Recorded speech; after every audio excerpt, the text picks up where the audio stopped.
God. All right, good morning, church. I hope you are ready to worship with us. We are going to sing about being grateful today. Maybe you got to look back and find something to be grateful for, but I encourage you to do that right now as we begin to sing. So, y'all ready?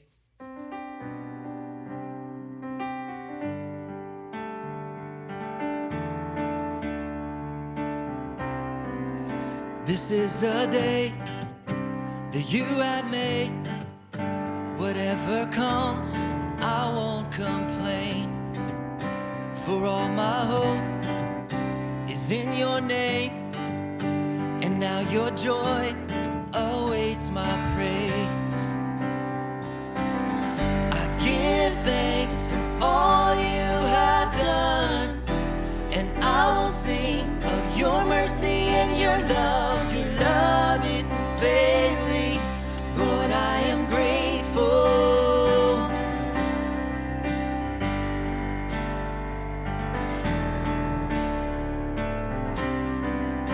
When I was down, you brought me out and set my feet on higher ground. So here I stand, you are my God, your faithfulness, my solid rock. I give thanks for all you have done, and I will sing of your mercy and your love. Your love is unfailing. Lord, I am grateful. I give thanks for all you have done. I won't forget all the battles you have won. Your love is unfailing. Lord, I am grateful.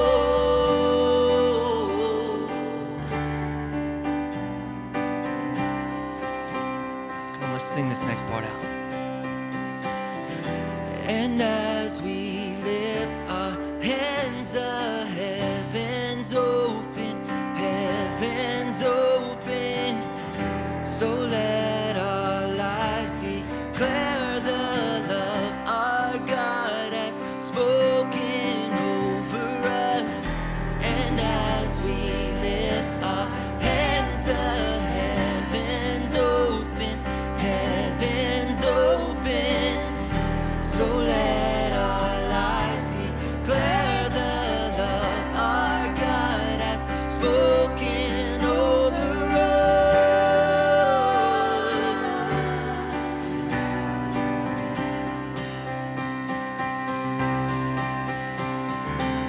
I give thanks for all you have done, and I will sing of your mercy and your love. Your love is unfailing. Lord, I am grateful. I give thanks for all you have done. I won't forget all the battles you have won. Your love is unfailing. Lord, I am grateful.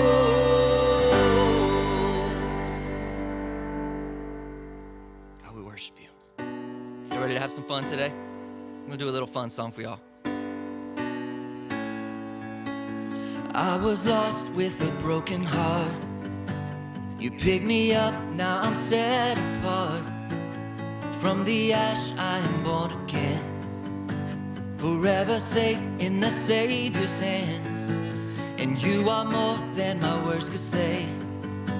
I'll follow you, Lord, for all my days. I fix my eyes following your ways, forever free in unending grace. You are my freedom. We lift you higher, lift you higher. Your love, never ending. Oh, oh, oh. You are alive in us. Nothing can take your place. You are all we need. Your love has set us free. Whoa, whoa.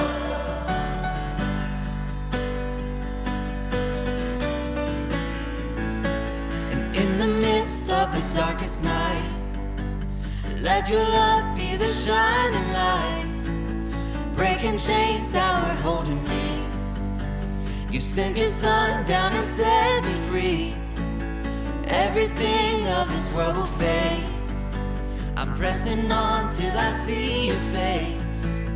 I will live that your will be done. I won't stop till your kingdom come.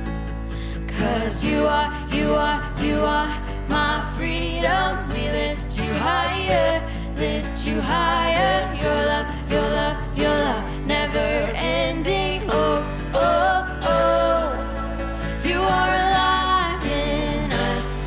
Nothing can take your place. You are all we need. Your love has set us free. Whoa, whoa.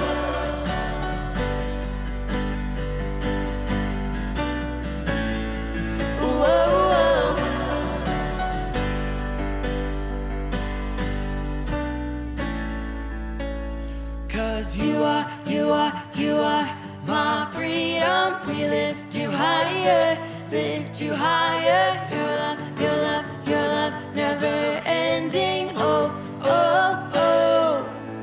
'Cause you are my freedom. We lift you higher, lift you higher. Your love, your love, your love, never ending. Oh, oh, oh. You are alive in us. Nothing can take your place. You are all we need. Your love has set us free. You are alive in us. Nothing can take your place. You are all we need. Your love has set us free. Whoa, whoa.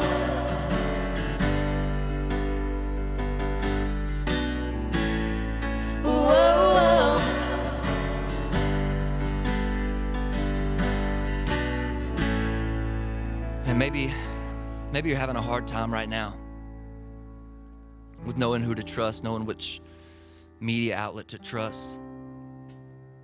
But there's one thing that you can know for sure, that you can trust our God. This next song says that all those against him will fall, for our God is stronger and he can do all things. So regardless of what may be going on around all of us right now, regardless of how you feel right now, and maybe you're having to reach down in faith to feel this way, but you can trust our God. There is nothing that can stand against him. So as we sing this next song, I want you to focus on that. All those against him will fall, for our God is stronger. He can do all things. There's no higher name we can call, for Jesus is greater. We can do all things. Come on, sing that again. All those against him will fall, for our God is stronger. He can do all things. There's no higher name we can call, for Jesus is greater. We can do all things. For we trust in our God, and through his unfailing love, we will not be shaken. We will not be shaken. We will not be shaken.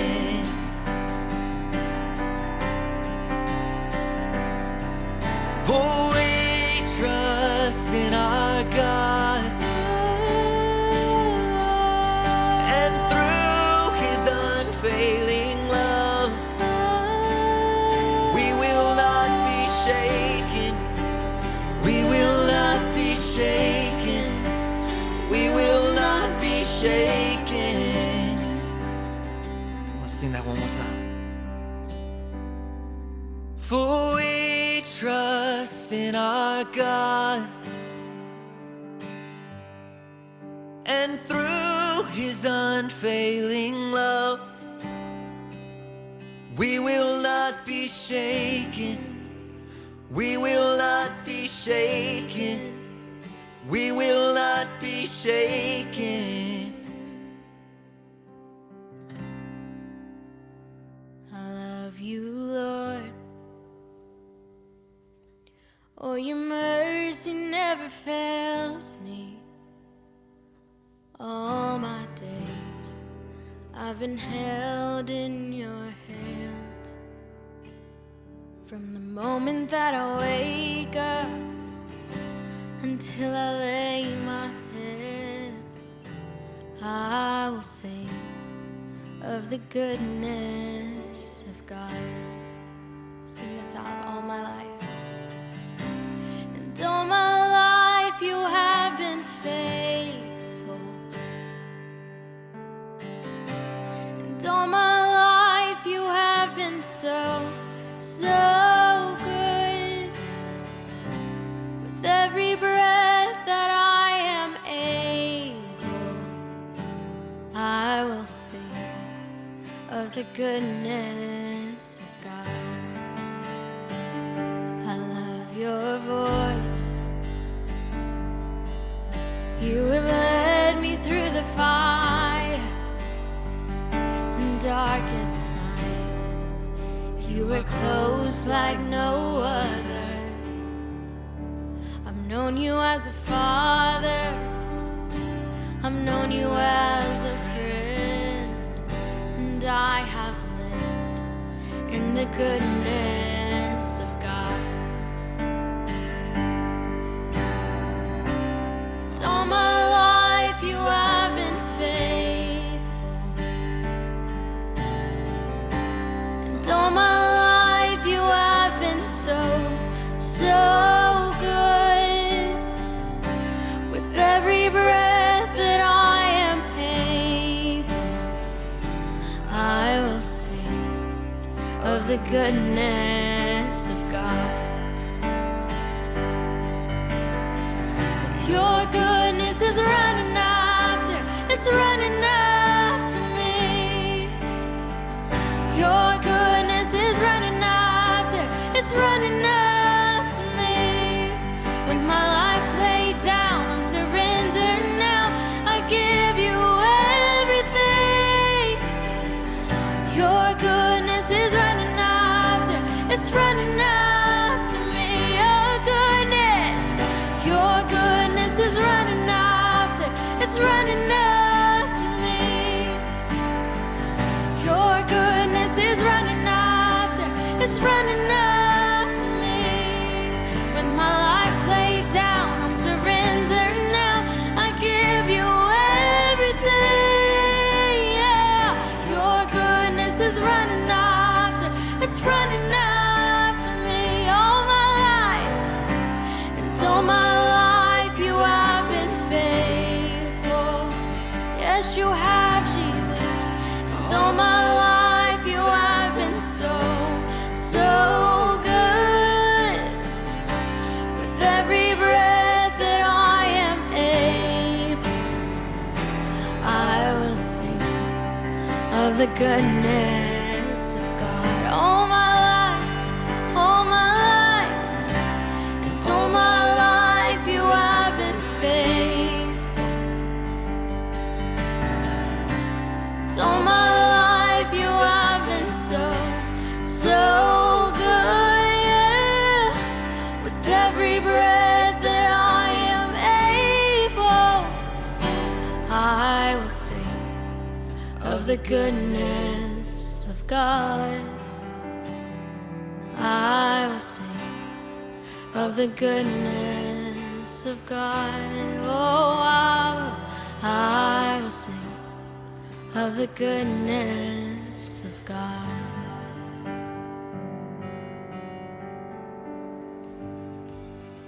Thank you for joining us this morning.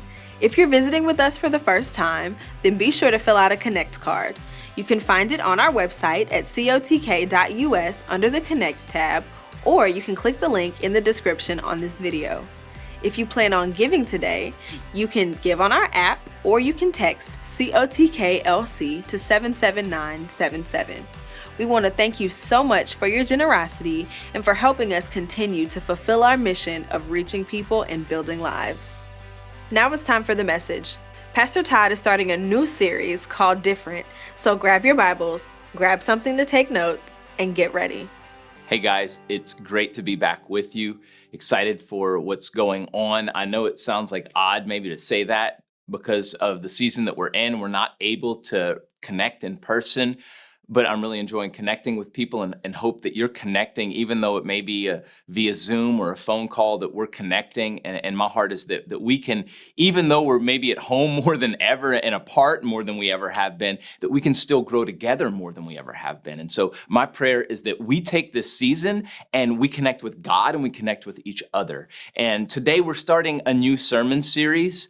And honestly, I'm looking forward to it because I think it's fitting for where we are, and I know what God's been speaking to me. And the sermon series is just called Different, and it's His plan and my part. Because the reality is that life is different now. The news is different. School is not in session. It may not be till the end of the year. Come on now, that is different. We're in a season that we've not seen before. Nobody alive has seen this season. It's definitely different. And so often we think that different is bad, but it doesn't have to be. And so that's what this series is about, looking at people in the Bible, people of faith that embraced a season that maybe they weren't expecting, and they became what God has called them to be. And so my prayer is that you do the same, that we all do the same, that we seek God more than ever before, that we read His word more than ever before, that we listen for His voice, we worship. Here's what's cool, and I've said this for a long time, that the church is neither a building nor a service. And for me to think that people are in their own homes, in their living room, worshiping, that does my heart good. Because that is the church, and we are the church, not a building and not a service. And when we choose to have a heart for God and for each other and what He's called us to, and we're not looking at a service on a Sunday to fill a void, but we're recognizing that there's this mandate inside of us to worship Him and to seek Him and to be His light, things begin to change. And as you know, and if you don't, I'm going to inform you, like we're praying every day. It's 7:10. Log in to Facebook, pray with us that God just begins to break the back of COVID-19, that we see healing come to our land. It's called Unite 7:14 because it's based out of 2 Chronicles 7:14, that we're just recognizing that the responsibility for transformation and change begins with us. That's kind of the foundation of this whole series, is that we recognize things are different. I do. But I also want to live the life that God's called me to live. So this series was birthed out of just a sense of what God was wanting. And then truthfully, awesome person behind the camera, Liz Abdallah, going, hey, what about this for a sermon series? Different. And it just resonated. And it's God's plan, but I've got to do my part. And then this week with the first message, I'm going to give you a little background of where it came from, because the message is really what happens when we follow God's plan for our lives. And the first thing that I want to share was really something that I got right out of Leviticus.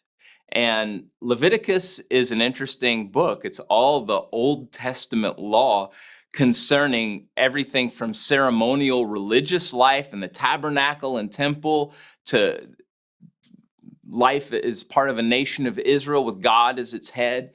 And it can be very dry for a lot of people, but I love it because you can still glean biblical principles. And so in Leviticus chapter 14, we see God speaking about the cleansing ceremony for someone who's been healed of a skin disease. Now, what you need to know is that biblically, anytime you see skin disease, it's always symbolic of sin. And so chapter 14, the heading for my Bible says, cleansing from skin diseases. That means somebody had a skin disease. And when you had a skin disease, you were put outside of the camp. That meant that you had to sleep, eat, live outside of where everybody else was living.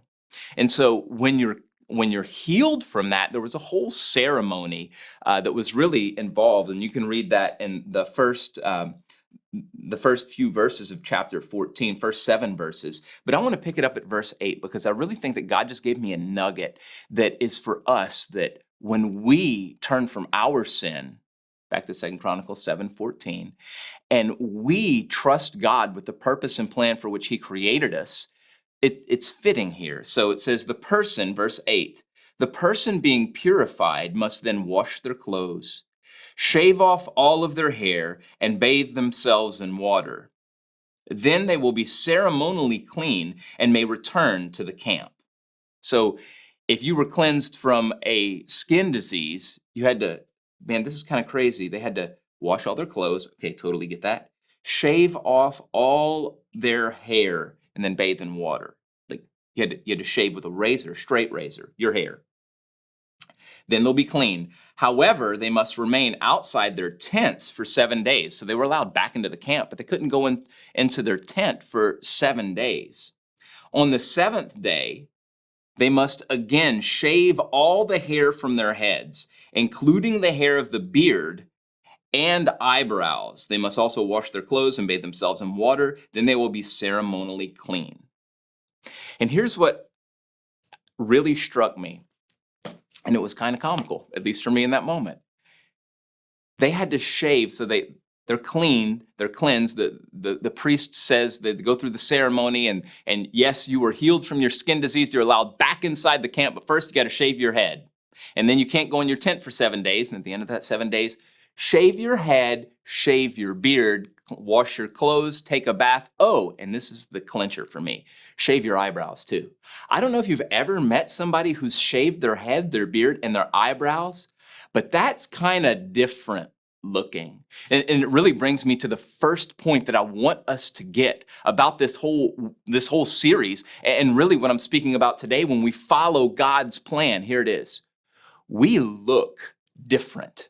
I thank God when we give our heart to Christ and we're following him, we don't have to shave our head, shave our beard, and shave our eyebrows because we would be pretty freaky looking. But this I know, that when you follow God's plan for your life, you look different.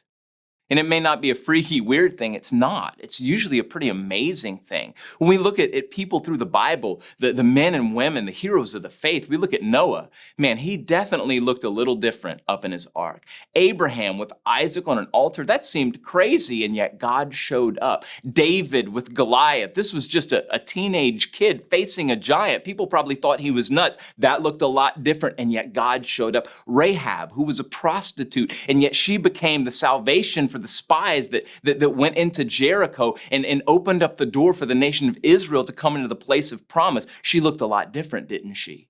Esther, who stood as a woman of God, and really in a moment, she changed all of history. And we can see this over and over. John the Baptist looked very different, and yet God used him. Jesus looked really different. And so here's what I want us to get. When you follow God's plan for your life, things look different and you look different. It's just true. And some of our staff and definitely pastoral staff will even say jokingly, listen, when people come and they encounter Christ, like they look different. Like the men get better looking, the women get prettier. There's just this thing that radiates because there's life there. And it's true. You can look at people. You've probably met people that are so full of joy, so full of life, so full of love because they love God with all of their heart. And you know they're following God's plan for their life. Because when we follow God's plan for our life, we look different. You know, it may not be a physical thing, but there's just something about us. We look different. And people will be like, what's the matter with you? Because we're not the same, because God's done something in us. And I want that for you, for people to look at you and go, something's different because they see God at work in you and through you. Listen, when you follow God's plan for your life, you're going to look different. Here's the second thing, and it's pretty important, and it's not something that you can fabricate if it's for real. The second thing is this: we will act different. when we're following God's plan for our life, people will be able to see that something's different inside of us. But here's the big thing is like, we're going to act differently.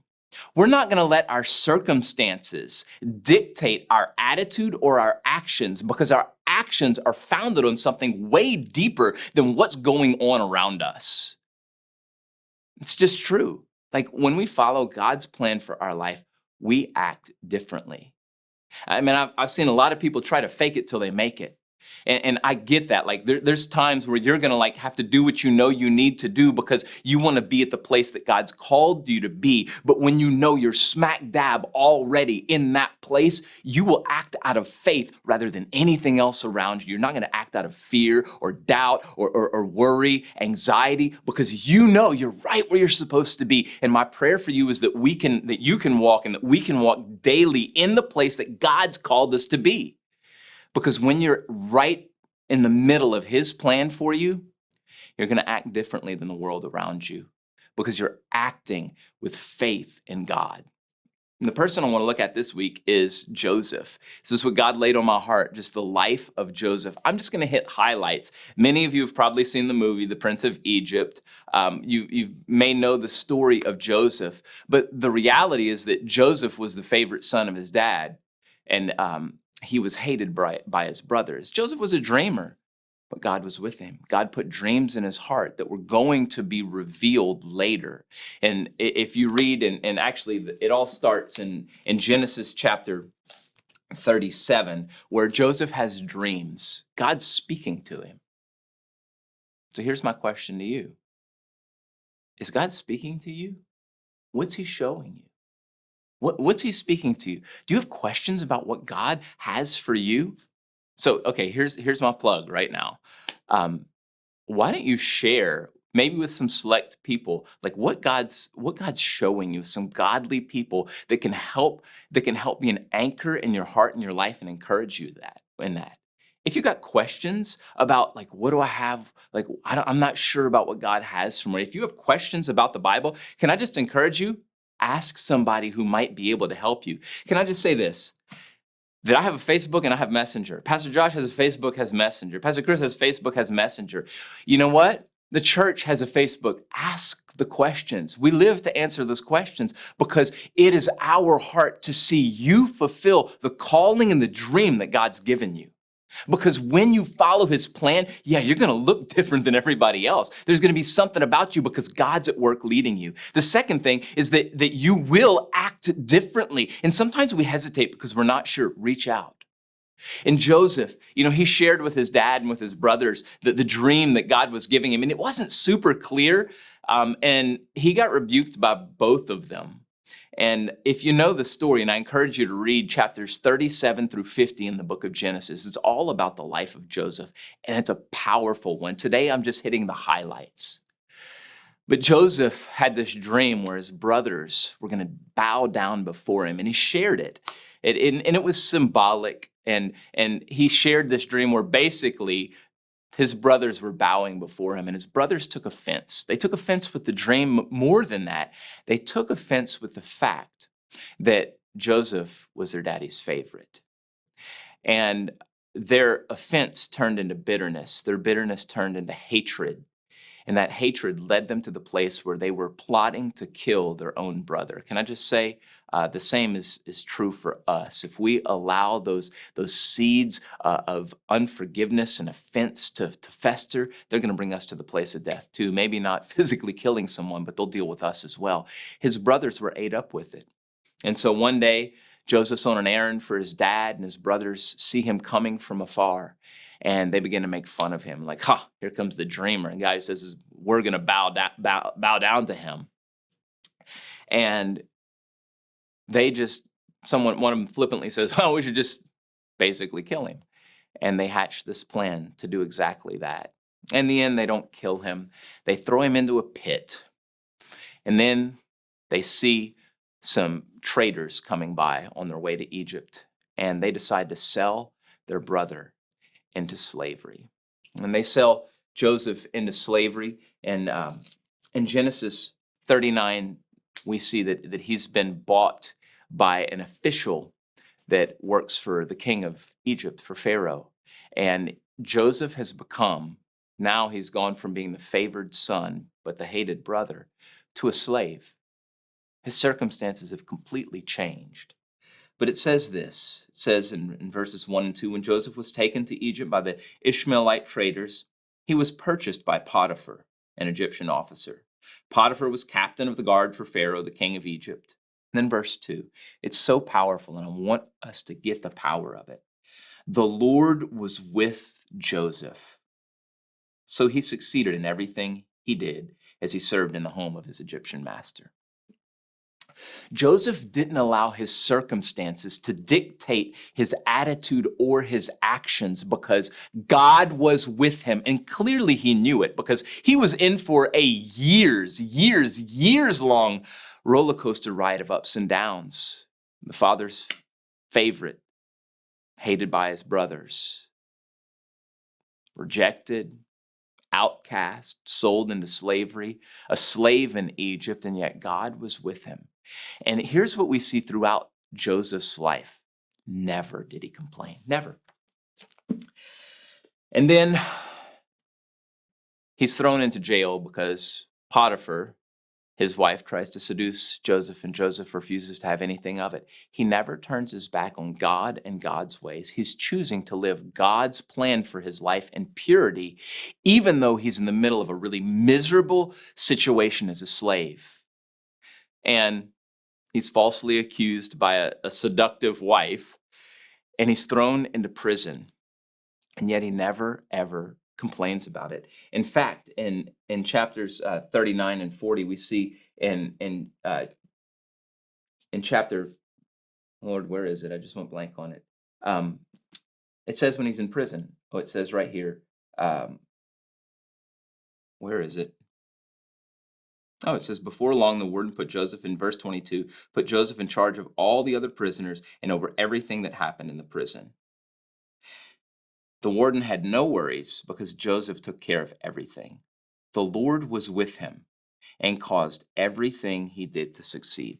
God was with him in his slavery. God was with him in prison. And then ultimately, he's called up by Pharaoh because Pharaoh hears that he can interpret dreams. And I'm giving you the broad overview. Here's my heart, is that you recognize that you need to go back and read the whole story, chapters 37 through 50. You can do it. It's worth it. You're going to get something out of it. And he interprets these dreams, and he's brought into the palace. And everything begins to change for Joseph in that moment. Because as he stands before Pharaoh, he's been cleaned up. He's been forgotten about in prison. Now we're talking literally years and years later. He's been in prison for years, and yet he's still faithful. God's still with him. He knows that God's in control. We never see him complain. We only see him live God's way, even in the middle of a really miserable circumstance. God's with him. And he stands before Pharaoh. And Pharaoh says, I hear that you can interpret dreams. And he says, oh no, God is the one who gives interpretations for dreams. And then Pharaoh tells him his dreams. Joseph interprets them. And Pharaoh says, you're one of the wisest men. In fact, I believe it says in chapter 41, verses 37 through 38, Joseph gives not just the interpretation for the dreams, but what they mean and how to rectify the problem, because Joseph sees that there's going to be 7 years of plenty, then 7 years of famine. In chapter 41, verse 37 and 38 says, Joseph's suggestions were well received by Pharaoh and his officials. So Pharaoh asked his officials, can we find anyone else like this man, so obviously filled with the Spirit of God? And Pharaoh makes him ruler over all of Egypt. The only person he answers to is Pharaoh himself. And here's what we see. We see Joseph recognizing that God's hand was in all of it. The crazy thing is that Joseph's identity was never tied to where he was, or even his station in life. Was he a son? Was he a brother? Was he a slave? Was he a prisoner?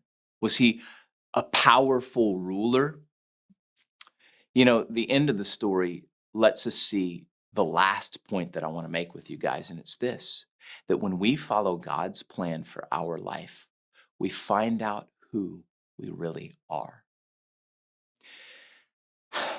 The dream that he interpreted for Pharaoh, that there would be 7 years of plenty, 7 years of famine, the whole world would be in a famine, and that if Pharaoh was wise, he would save up all of the grain during those 7 years of plenty so that he would have enough for his country and the world ultimately to survive. And that's when Pharaoh put him in charge of everything and he became this powerful ruler. Ultimately, his brothers come before him to buy grain. They don't recognize him because literally decades have passed. They don't recognize who Joseph is, and they bow before him and penitently ask to buy grain. The dream that he had came true, but not before he had to interpret other people's dreams because he realized it wasn't about himself. And here's what's different when we embrace God's plan, and this is our part, that we realize it's not about us. Are we going to look different than the world around us? Yeah. Are we going to act different than the world around us? Yeah. But in the end, because it's not about us and God's plan, we find out who we really are. How ironic that the way that you find out who you really are is to get rid of yourself. That's what Joseph did. And in the end, he realizes why he went through all of that misery. And I wish that God would show us beforehand why we go through the misery, but he almost never does. In fact, in Genesis chapter 50, all his family has been saved, and now they've moved to Egypt so that he can take care of them. And in chapter 50, we see this, verse 20. His brothers come to him and say, his dad has died, and now they're concerned that Joseph's going to exact vengeance. And he says this to them in verse 20 of chapter 50 in Genesis. He says, "You intended to harm me, but God intended it all for good. He brought me to this position so that I could save the lives of many people." At the end of his life, he knew who he was. He was a deliverer.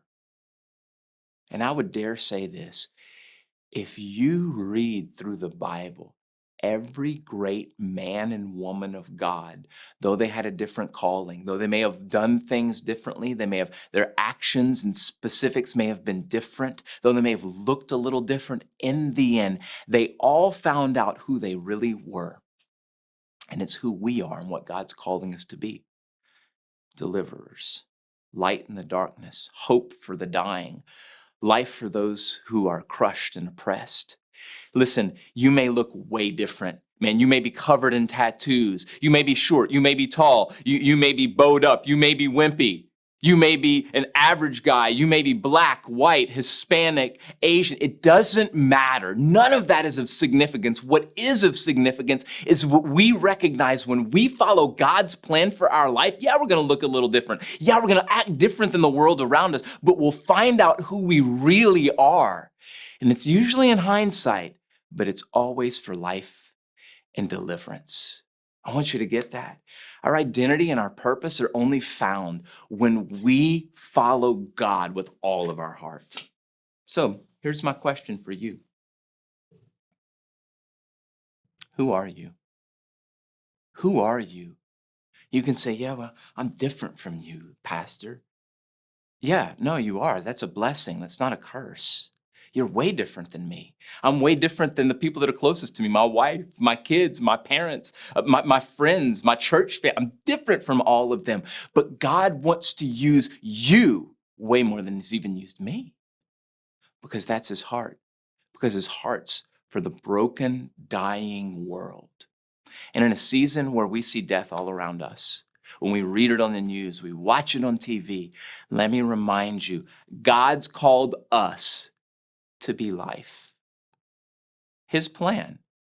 You have to do your part. And it begins when you know who you are. You'll never know who you are apart from knowing the one who made you.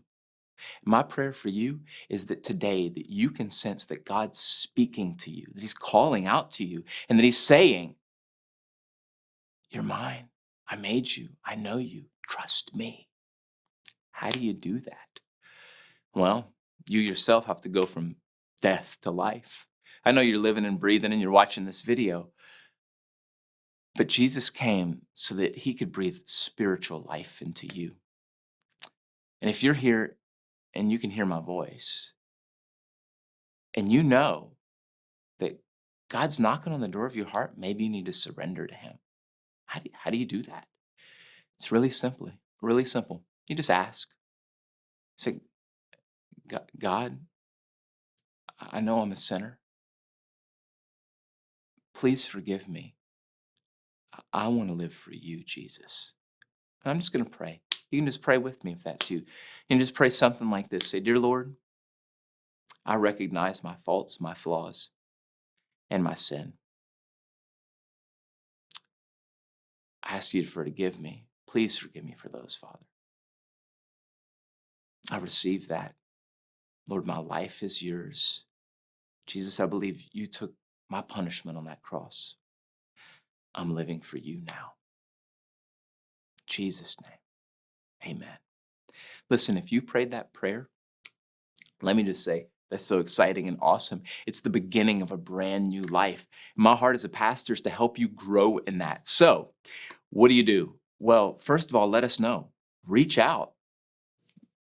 Follow us on Facebook, but better than that, message us. Let us know what's going on. Actually, even in this description, there'll be something that you can click on that can let somebody know so that we can connect you with resources and relationships to help you grow in your walk with God. We've got a Bible for you if you need a Bible. My heart is to help you grow. And whether you've just surrendered your life to Christ or you've been serving God for a long time, we can all take the next step in what he has for us. So do that. Hey, share this video, follow us. And I'm just not saying that for a social media plug. Let's stick together and know that we're better together because of what God has called us to in reaching people and building lives. Love you guys and see y'all soon. God bless. That was such